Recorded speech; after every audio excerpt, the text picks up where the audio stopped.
Olá! Neste vídeo eu vou te mostrar como mudar o layout das abas no Safari no Mac.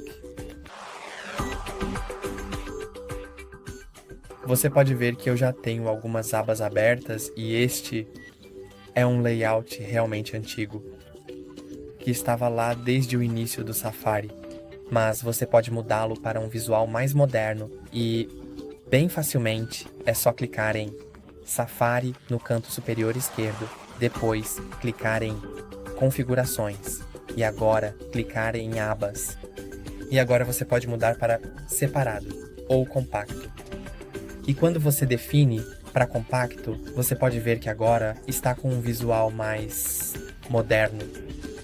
Então, em todos os seus sites vai aparecer assim. E isso é tudo por hoje. Não se esqueça de curtir e se inscrever. Até a próxima!